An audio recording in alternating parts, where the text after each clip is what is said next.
Salut la famille, bienvenue sur Topo Express Academy. Aujourd'hui, nous allons découvrir une fonctionnalité très puissante dans AutoCAD. Il s'agira des blocs statiques et les blocs dynamiques. Beaucoup utilisent AutoCAD sans exploiter cette option, alors qu'elle permet de gagner énormément de temps et de travailler de manière plus professionnelle. Dans cette vidéo, nous allons voir la différence entre les deux, apprendre à les créer étape par étape et surtout comprendre dans quel cas les utiliser dans des projets réels. Alors, restez jusqu'à la fin parce que la pratique fait toute la différence. C'est parti. Alors, c'est quoi un bloc statique? Un bloc statique est un ensemble d'objets regroupés en une seule entité dans AutoCAD, dont la forme reste fixe après création. Chaque modification nécessite généralement une nouvelle édition du bloc.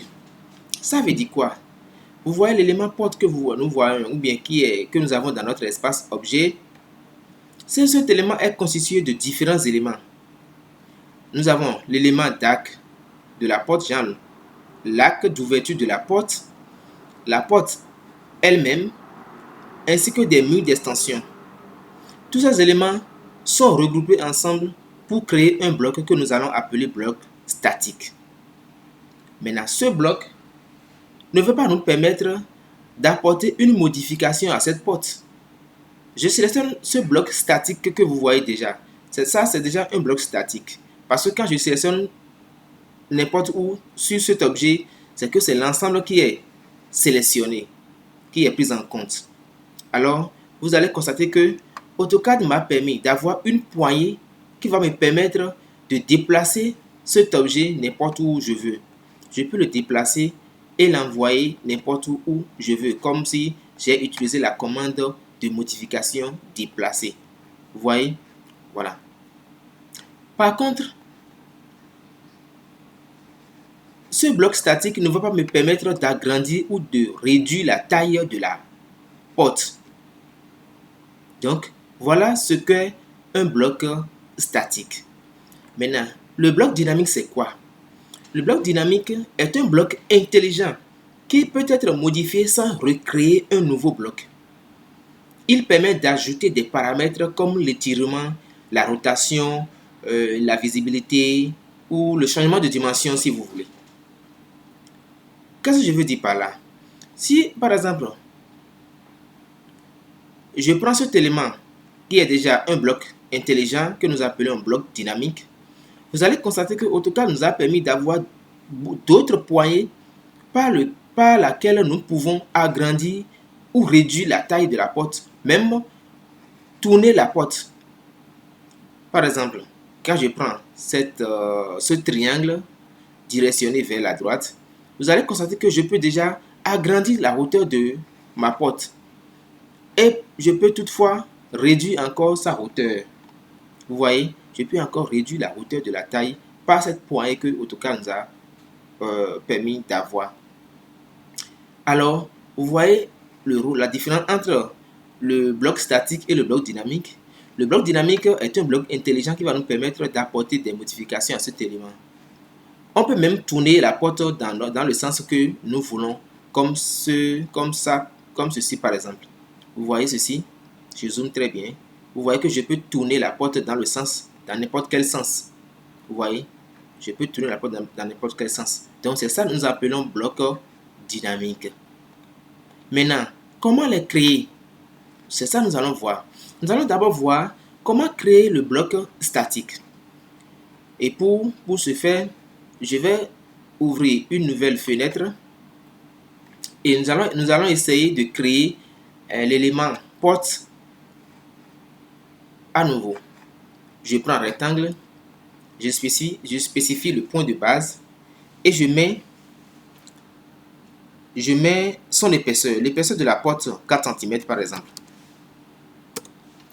Et sa largeur 80. C'est un exemple. Attention, il y a quelque chose qui s'est passé, je reprends. je recrée, je prends mon rectangle et je spécifie un point de base et je le fais par ses côtés. Je mets son épaisseur 4 cm et sa largeur 80.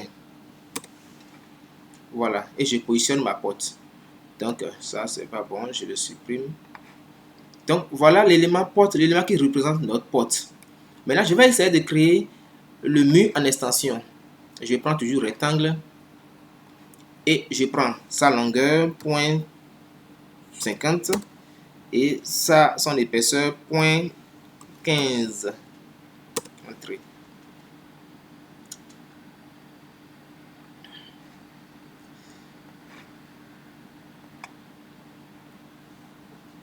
Oui, c'est bien ça, mais 50 là c'est peu, donc je reprends rapidement. La longueur 0.70 et son épaisseur 0.15. Attention, voilà.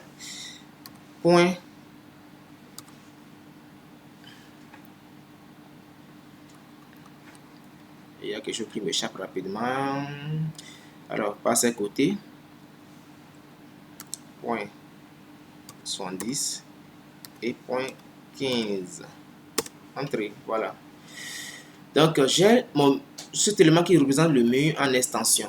Je vais essayer de miroiter cet élément rapidement.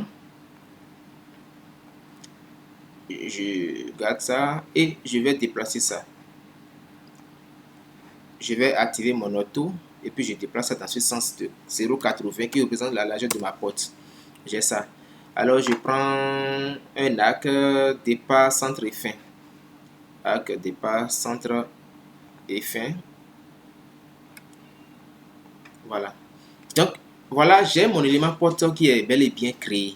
Maintenant vous allez constater que il y a l'arc de rotation de la porte qui est séparé de l'élément de la porte elle-même. Vous voyez la porte, quand je sélectionne l'arc, la porte n'est pas sélectionnée, ainsi que les murs d'extension ne sont pas sélectionnés, n'est-ce pas? Voilà, ça veut dire que tous ces éléments sont séparés. Maintenant, j'irai maintenant les regrouper, tout simplement. J'irai maintenant créer un bloc statique de cette porte. Alors, qu'est-ce que je fais? Je vais juste faire créer. Je rentre dans bloc, je fais créer.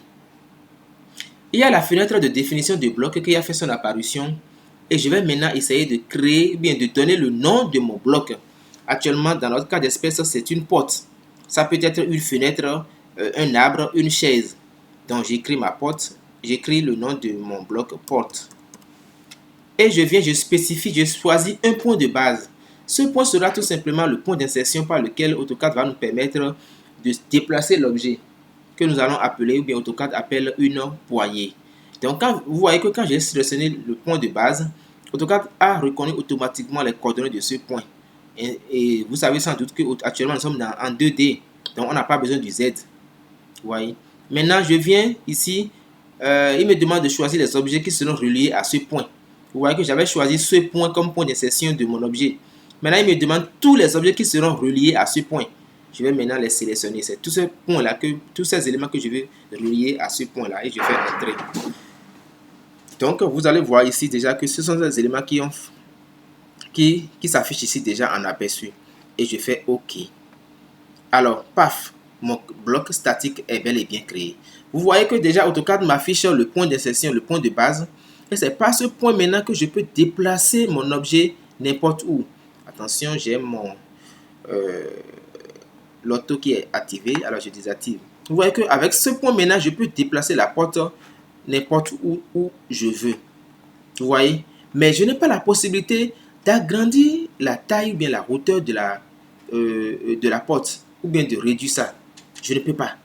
Parce que AutoCAD ne me permet pas. C'est un bloc statique. Ce bloc n'est pas intelligent. Maintenant, nous allons essayer de créer maintenant un bloc intelligent que nous appelons communément bloc dynamique. Alors, création du bloc dynamique dans la partie 2 de la vidéo.